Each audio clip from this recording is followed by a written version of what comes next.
Malam itu, di Hotel Grand Sahid, di antara aroma melati dan alunan gamelan lembut, aku, Laras Anindya Pramesti, menerima penghargaan strategi terbaik tahun ini. Mengenakan kebaya perak dengan selendang batik Kediri warisan nenek, aku melangkah mantap di bawah sorot lampu kristal. Tepuk tangan membahana, kilatan kamera menyambut namaku yang terpampang di layar raksasa. Setelah 11 tahun mengabdi, membangun kepercayaan klien satu persatu, akhirnya pengakuan itu datang. Piala kristal terasa dingin di tanganku, pas beratnya. Rekan-rekan kerja tersenyum bangga, mengacungkan jempol. Aku mengangguk berterima kasih. Namun, belum reda tepuk tangan, Pak Iman Subagio, Direktur Utama yang baru menjabat 3 bulan, naik ke panggung. Pria 45 tahun itu, dengan rambut rapi dan jas sempurna, tersenyum terlalu sempurna. Ia memuji pencapaianku, menyebut 3 klien terbesar yang berhasil kuamankan, Halim Energy, Langit Utama Logistik, dan Adira Trust. Aku berdiri di sampingnya, memegang piala, menunggu giliranku turun. Tapi ada nada aneh, dingin di balik kata-kata manisnya. Lalu, suaranya mendadak formal. Mulai malam ini, Bu Laras resmi mengakhiri masa baktinya di Wirausaha Global Nusantara. Ballroom seketika hening, gamelan terdiam, bahkan suara gelas pun berhenti. Darahku terasa mengalir lambat, waktu seolah membeku. Beberapa tamu tertawa kecil, mengira ini bagian dari presentasi unik. Tapi layar di belakangku berubah, menampilkan video profil Nadia Prameswari, mantan anak magangku 2 tahun lalu di Bandung. Dia tersenyum, percaya diri, memimpin rapat, berjabat tangan dengan klien. Judul video itu menyongsong strategi baru Wirausaha Global Nusantara. Tak ada perkenalan, tak ada permintaan maaf, seolah aku tak pernah ada, seolah 11 tahun kerja kerasku hanya mimpi. Yang paling menyakitkan, Nadia mempresentasikan strategiku sendiri, slide demi slide, kata demi kata, grafik yang sama persis, tanpa sedikit pun kredit untukku. Sebuah garpu jatuh di meja depan, bunyinya memecah keheningan, staf HR saling pandang panik.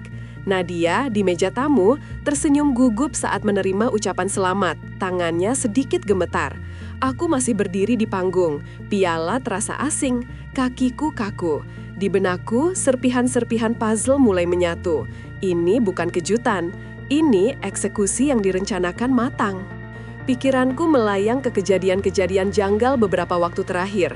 Undangan gala tanpa rundown, akses email ke sistem kontrak yang mendadak error sehari sebelumnya. Semua mengisyaratkan sabotase. Pak Iman bersulang untuk transisi yang berani dengan senyum lebar, sementara para tamu ragu-ragu. Gamelan kembali mengalun, terasa sumbang di tengah ketegangan. Lampu panggung meredup, isyarat untukku turun. Kakiku terasa berat, bukan karena sedih, melainkan amarah dingin yang terkendali. Di tangga terakhir, aku menoleh. Pak Iman dan Nadia berjabat tangan di depan semua orang. Layar panggung gelap total. Namun, di dalam diriku ada sesuatu yang baru menyala. Sesuatu yang lama tertidur, kini terbangun karena penghinaan malam ini. Mereka salah besar jika berpikir ini akhir, ini baru permulaan. Perjalanan pulang terasa panjang. Di taksi yang melaju di Sudirman, aku menatap pantulan wajahku di kaca, tetap tenang. Piala kristal di pangkuanku seolah mengejek. Otakku bekerja menyusun potongan-potongan puzzle yang sudah kurasakan 6 bulan terakhir. Semuanya dimulai saat Pak Iman Subagio ditunjuk menggantikan Pak Bambang. Penunjukannya tiba-tiba, tanpa seleksi. Pak Iman, seorang yang piawai bicara di depan kamera, lebih suka terlihat memimpin daripada benar-benar memimpin. Awalnya, aku masih dilibatkan. Tapi di minggu kedua, rapat strategi dipindahkan ke ruang lebih kecil. Alasannya efisiensi. Padahal untuk mengurangi partisipan, termasuk para kepala divisi yang mendukungku. Minggu ketiga, laporan strategisku diubah tanpa sepengetahuanku. Rekomendasinya jadi lebih lunak. Puncaknya, proyek North Pass senilai 1,7 triliun dengan langit utama logistik yang sudah kunegosiasikan 8 bulan ditunda sehari sebelum penandatanganan dengan alasan kajian ulang risiko. Aku sadar, ini bukan ketidaksengajaan, ini upaya sistematis untuk menyingkirkanku. 2 bulan lalu, aku pindah ke kos-kosan sederhana di Tebet setelah menjual apartemen, bukan karena kesulitan finansial, tapi untuk tempat yang tak terlacak. Di sana, aku membuka laptop, ada folder pasal 12. 3 bulan setelah Pak Iman mulai menunjukkan gelagat aneh, aku sadar harus membangun perlindungan hukum. Caranya, menambahkan pasal khusus di semua kontrak baru yang kuurus, pasal 12. Klien berhak mengakhiri kontrak tanpa penalti jika aku diberhentikan tanpa alasan formal. Pasal ini kuselipkan dengan hati-hati, menggunakan istilah teknis standar, sehingga divisi hukum pun tak mencium kejanggalan. Klien pertama yang setuju adalah Halim Energi. Bu Marjani, direktur keuangan mereka, anti manipulasi. Saat makan siang di restoran Padang langganannya, ia berkata, "Kalau suatu hari ada yang coba buang kamu dari perusahaan itu, kami juga tidak mau tinggal. Orang seperti kamu susah dicari." Ia menandatangani tanpa ragu. Kedua, langit utama logistik. Pak Raymond Cho trauma dengan pergantian tim strategis mendadak. Baginya, kami menjual kepercayaan jangka panjang, bukan hanya jasa konsultasi. Ia setuju dengan pasal loyalitas yang kuajukan, jaminan tak akan kehilangan orang yang memahami bisnisnya. Ketiga, Adira Trust. Bu Elin Kartasari, Ketua Dewan Pengawas, tegas dan lugas. Ia tersenyum tipis saat kujelaskan pasal 12. Kalau sampai kamu disingkirkan dari perusahaan, itu artinya mereka takut sama kemampuanmu. Dan kalau mereka takut sama orang seperti kamu, berarti mereka tidak layak dipercaya. Semua kontrak disahkan notaris, arsip digitalnya aman di cloud pribadiku, bukan server kantor. Dalam draft resmi untuk BUMN, pasal ini tersembunyi rapi dengan nama klausul hubungan kerja berkelanjutan.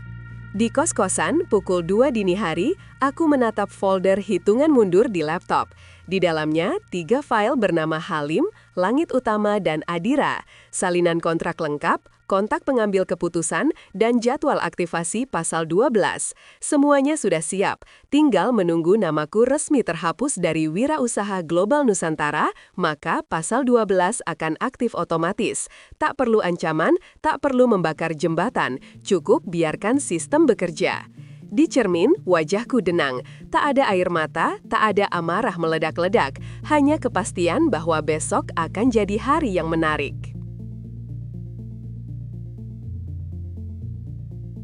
Aku membuka folder surat untuk diri sendiri, catatan-catatan yang kutulis 3 bulan terakhir. Catatan terakhir bertanggal kemarin. Jika mereka benar-benar memecatku di gala besok, mereka sudah tidak bisa ditolong lagi. Arogansi menutup mata mereka. Mereka pikir aku akan hancur dan minta belas kasihan. Mereka tidak tahu bahwa aku sudah menyiapkan jalan keluar sejak lama, bahkan jalan untuk bangkit lebih tinggi.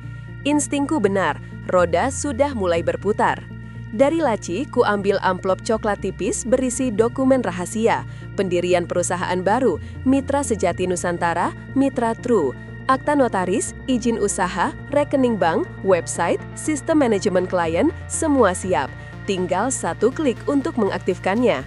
Aku menunggu momen yang tepat, menunggu sampai mereka merasa menang sepenuhnya. Besok pagi, aku akan menunjukkan perbedaan antara orang yang hanya bisa bicara dan orang yang bisa bertindak.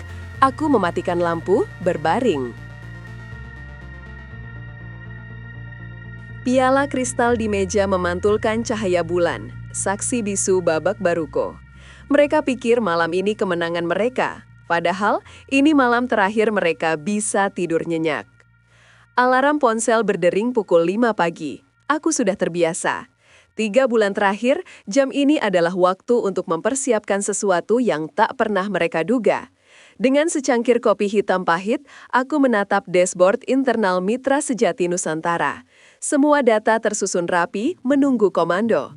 Legalitas siap, sistem terinstal, portal klien baru siap diluncurkan. Hanya 1 tombol hijau bertuliskan aktifkan sistem yang tersisa. Aku membuka folder perjalanan Mitra True. Ratusan file mendokumentasikan pembangunan perusahaan ini dari nol. Dimulai 2 minggu setelah Pak Iman mencopotku dari rapat Dewan Direksi. Malam itu, menatap langit Jakarta, aku sadar. Untuk bertahan, aku harus membangun jalan keluar sendiri. Konsultasi dengan pengacara senior Pak Rudi Damarjati memastikan pasal 12 tidak melanggar kontrak kerja.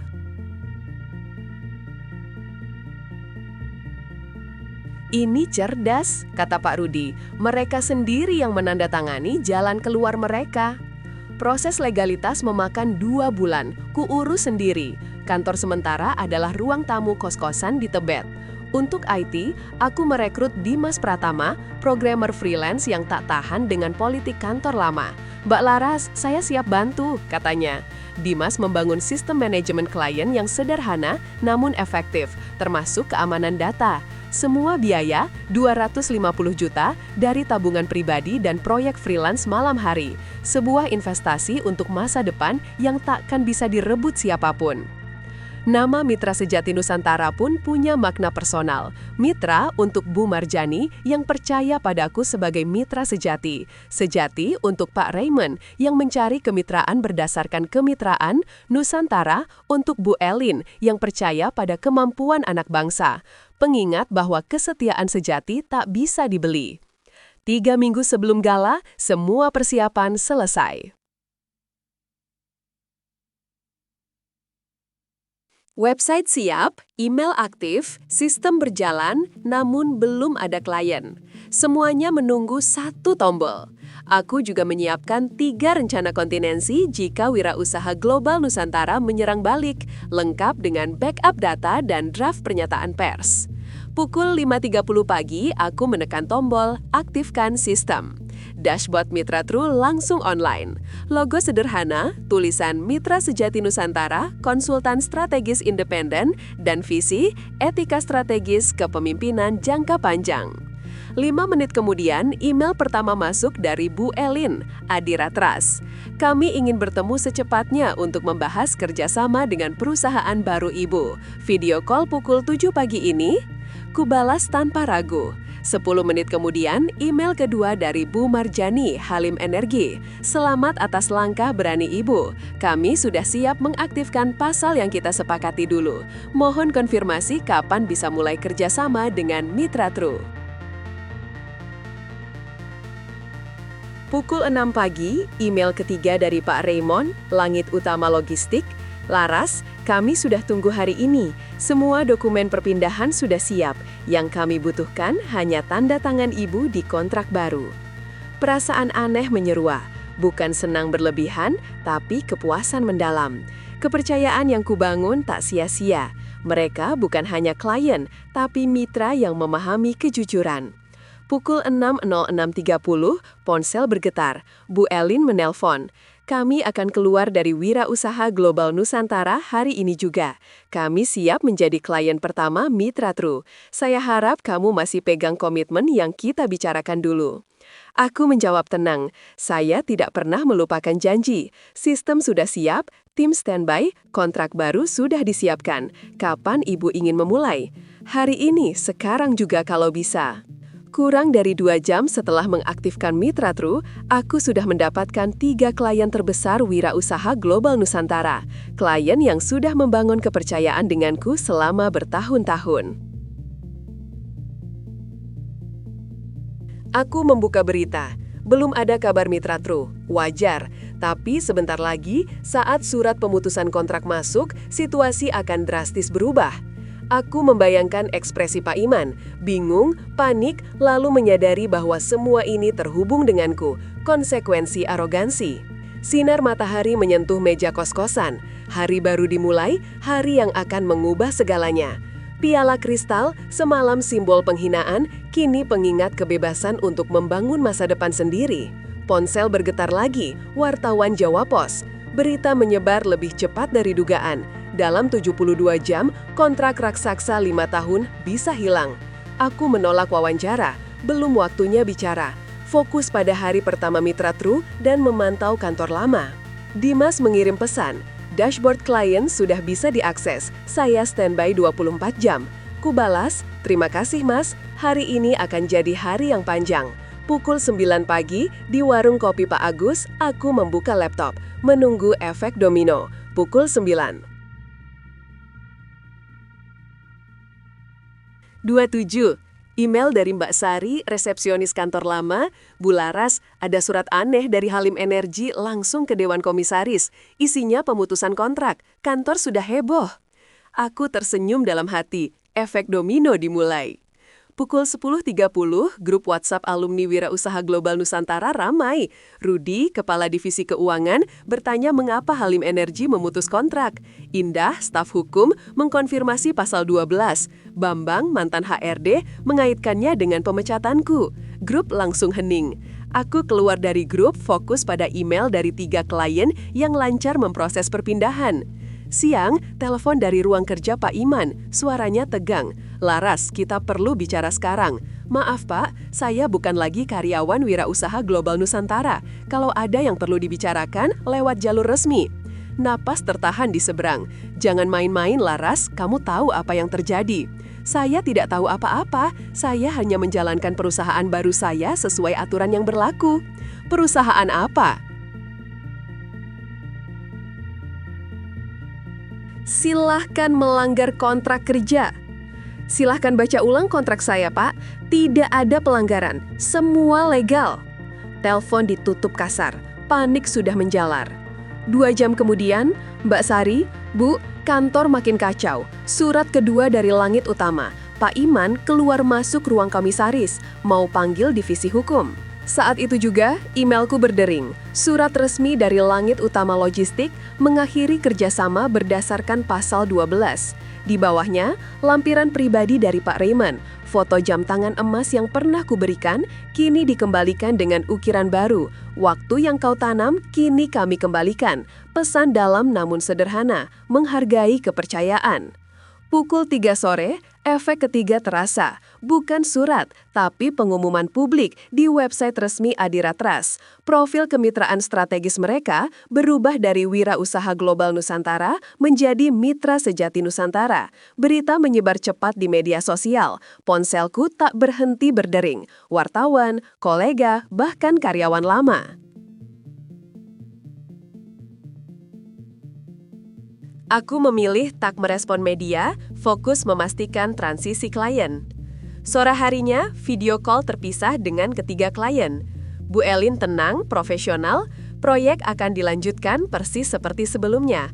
Tim, metode, timeline sama, hanya nama perusahaannya yang berubah. Ia bahkan merekomendasikan Mitra True untuk ekspansi. Pak Raymond lebih emosional. "Aku sudah curiga ada yang tidak beres sejak 3 bulan lalu. Jam tangan yang kukiring itu bukan simbolis, itu pengingat bahwa kepercayaan dibangun dengan waktu dan konsistensi." Bu Marjani belak-belakan, "Laras, aku sudah bilang dari awal kalau mereka buang kamu, kami juga tidak mau tinggal." Tadi pagi Pak Iman menelpon, aku langsung minta kami batalkan keputusan pemutusan kontrak. Katanya ada kesalahpahaman. Kesalahpahaman apaan? Ia juga akan merekomendasikan Mitra True ke teman-temannya. Dalam 1 hari, Mitra True tak hanya mendapat 3 klien besar, tapi juga potensi ekspansi yang tak terbayangkan. Dashboard menunjukkan total nilai kontrak 2,4 triliun rupiah, lebih besar dari target setahun. Malam itu, grup WhatsApp keluarga di Kediri ramai dengan berita, guncangan industri konsultan, 3 klien besar tinggalkan Wirausaha Global Nusantara dalam 1 hari. Ibu mengirim pesan pribadi, khawatir. Ku balas, "Aku baik-baik saja Bu, malah sedang mulai sesuatu yang baru." Ibu bangga, mengingatkanku pesan Bapak, orang yang berhasil bukan yang tidak pernah jatuh, tapi orang yang bisa bangkit lebih cepat dari mereka yang menjatuhkan. Malam itu, aku tak bisa tidur, bukan karena cemas, tapi adrenalin. Hidupku berubah 180 derajat.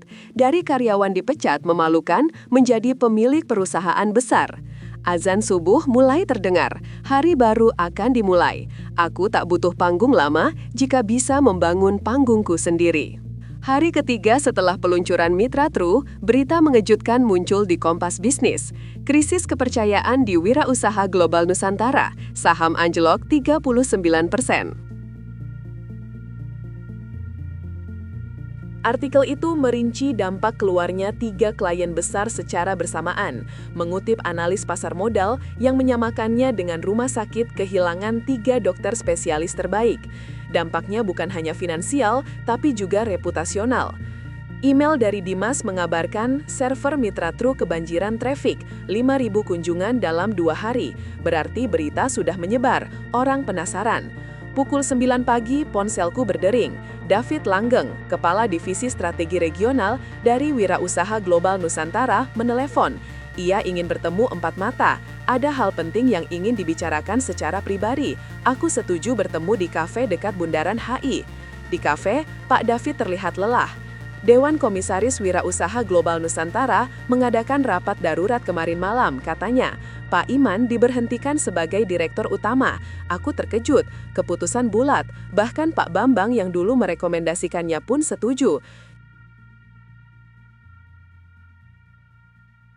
Pak David menunjukkan hasil investigasi internal. Pak Iman membuat keputusan strategis tanpa persetujuan Dewan, termasuk menggantikanku. Yang paling parah, kontrak dengan Nadia Prameswari dibuat tanpa seleksi, berdasarkan kedekatan personal. Nadia adalah pacarnya. Ternyata, motif penyingkiranku adalah untuk memberi Nadia posisi strategis. Dewan Komisaris ingin ibu kembali, kata Pak David tanpa basa-basi. Mereka menawarkan posisi direktur operasional dengan gaji 2 kali lipat plus kompensasi. Setahun lalu tawaran ini akan membuatku melompat kegirangan. Kini terasa kosong. Saya hargai niatan baik Dewan Komisaris, jawabku. Tapi saya sudah memulai sesuatu yang baru. Mitra True adalah visi yang sudah lama ingin saya wujudkan.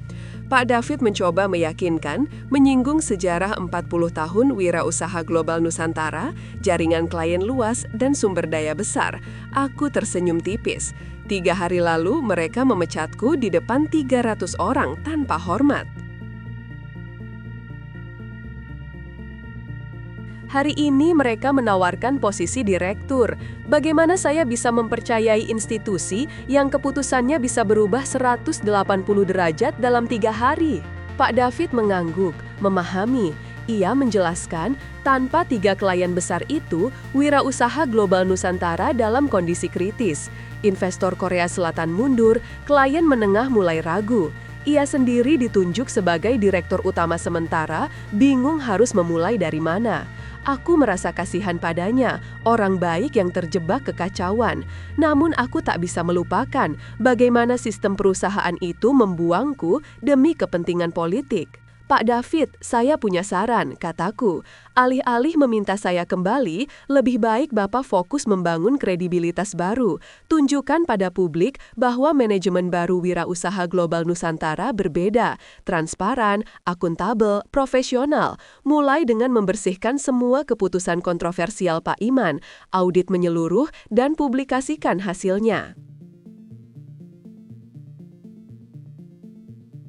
Pak David mencatat, mengakui saranku bagus, meski tetap khawatir tanpa klien besar. Klien itu seperti tanaman, Pak. Mereka tumbuh karena dipelihara dengan baik, bukan dipaksa. Pertemuan berakhir dengan jabatan hangat. Pak David tampak lebih tenang. Aku merefleksikan tawarannya. Uang dan jabatan bukanlah ukuran kesuksesan sejati. Kesuksesan adalah bisa tidur nyenyak karena tahu semua yang kita lakukan sesuai nilai yang diyakini.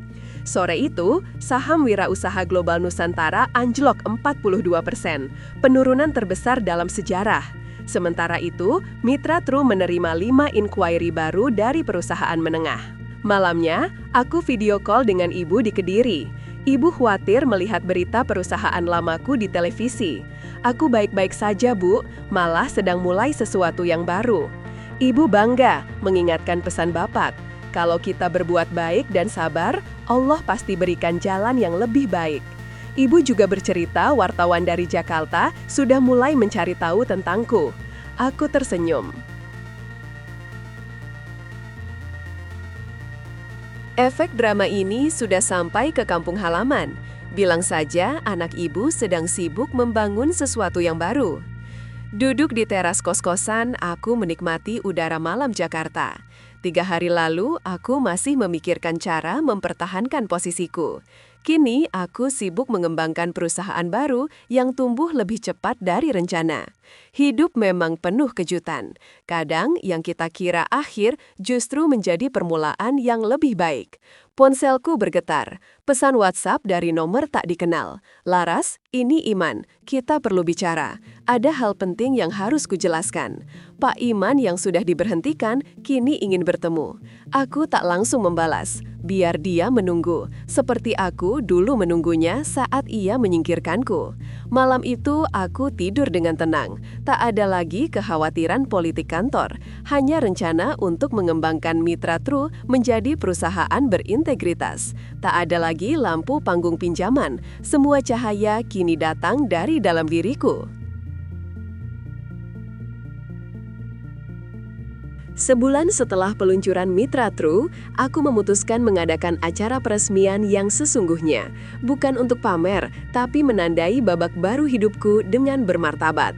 Tempatnya gudang tua di kota tua yang direnovasi. Dinding bata ekspos, langit-langit tinggi, kesan hangat dan personal. Tidak mewah mas, kataku pada Dimas, tapi keaslian lebih berkesan daripada kemegahan.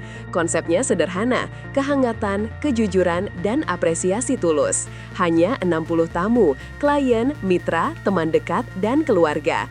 Aku mengenakan kebaya biru navy, melambangkan kepercayaan dan stabilitas. Pukul 10 pagi, para tamu berdatangan. Bu Elin dari Adiratras terkesan dengan tempatnya. Pak Raymond dari Langit Utama membawa bunga papan untuk perjalanan baru yang bermakna. Bu Marjani dari Halim Energi membawa pempek dan kerupuk Palembang. Yang mengejutkan, Pak David Langgeng dari Wira Usaha Global Nusantara hadir sendirian, tersenyum tulus. Saya ingin menyaksikan sendiri pencapaian Ibu.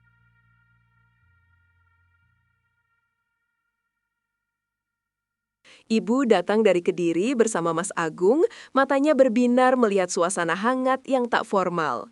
Nah, acaranya bagus, seperti arisan keluarga besar tapi elegan, bisik ibu.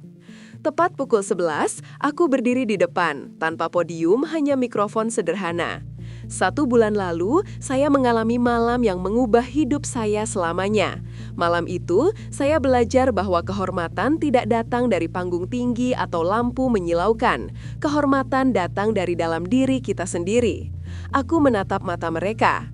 Hari ini saya tidak berdiri di sini untuk membalas dendam atau memamerkan kesuksesan. Saya berdiri di sini untuk mengucapkan terima kasih kepada kalian yang sudah mempercayai saya ketika tidak ada yang mempercayai diri saya sendiri. Ruangan hening, penuh perhatian. Mitra True tidak lahir dari kemarahan. Mitra True lahir dari keyakinan bahwa dalam dunia yang penuh politik, masih ada ruang untuk kejujuran, integritas, dan kemitraan tulus. Kami tidak bersaing, kami memperbaiki.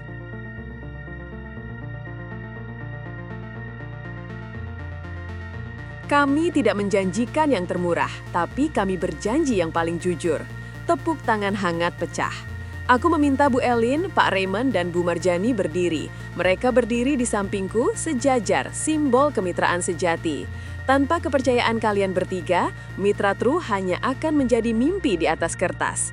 Layar proyektor menyala, menampilkan satu kalimat sederhana. Kadang mereka pikir mereka memecatmu, padahal mereka sedang membebaskanmu. Layar kembali gelap, tepuk tangan kembali meriah.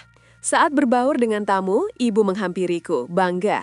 Ibu bangga sekali sama kamu nak. Tadi waktu kamu bicara, ibu ingat almarhum bapakmu. Dia pasti senang lihat anaknya bisa bangkit dengan cara yang bermartabat. Pak David mendekat menyerahkan amplop putih. Ini surat dari Dewan Komisaris Wirausaha Global Nusantara. Surat permintaan maaf resmi atas perlakuan tidak pantas yang ibu terima. Aku menerimanya tapi tak langsung membuka. Pak David, ini bukan tentang permintaan maaf lagi.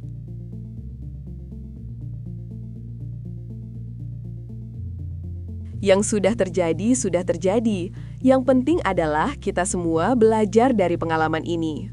Ia mengangguk, menjelaskan reformasi besar-besaran yang sedang dilakukan Wirausaha Global Nusantara berdasarkan masukanku. Aku tersenyum. Industri konsultasi strategis Indonesia akan lebih sehat kalau semua pemainnya menjalankan bisnis dengan etika yang baik. Acara berlanjut dengan makan siang nasi box sederhana, suasana natural, seperti keluarga besar. Bu Marjani mengobrol resep masakan dengan Ibu. Pak Raymond berdiskusi bisnis logistik dengan Mas Agung. Bu Elin berbincang teknologi informasi dengan Dimas. Semua nyaman, tanpa jarak. Menjelang sore, tamu-tamu berpamitan. Bu Elin yang terakhir. Sebelum naik mobil, dia menghampiriku sekali lagi. Laras, acara hari ini sederhana tapi berkesan. Ini yang namanya authentic leadership. Kamu tidak perlu panggung tinggi untuk menunjukkan siapa kamu sebenarnya.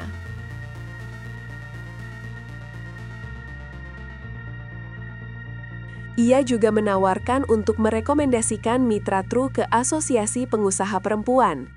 Aku kembali ke kos-kosan dengan kedamaian mendalam. Mitra True berkembang pesat berkat word of mouth. Malam itu, setelah sholat, aku bersyukur. Allah memberikan jalan keluar yang mengajarkan bahwa kadang kita harus kehilangan sesuatu untuk mendapat yang lebih berharga. Kemenangan sejati bukan tentang mengalahkan musuh, tapi menjadi versi terbaik diri sendiri. Azan maghrib berkumandang. Aku tak pernah merasa sebebas ini. Bebas dari politik kantor, dari ketakutan dipecat. Kini, aku hanya bertanggung jawab pada diri sendiri, klien, dan visi Mitra True untuk menjadi konsultan yang bermartabat. Piala kristal di meja kini bukan lagi simbol penghinaan, melainkan pengingat bahwa yang terlihat seperti akhir justru adalah permulaan terindah. Kemenangan sejati datang dalam keheningan hati yang damai, karena sudah menemukan jalannya sendiri.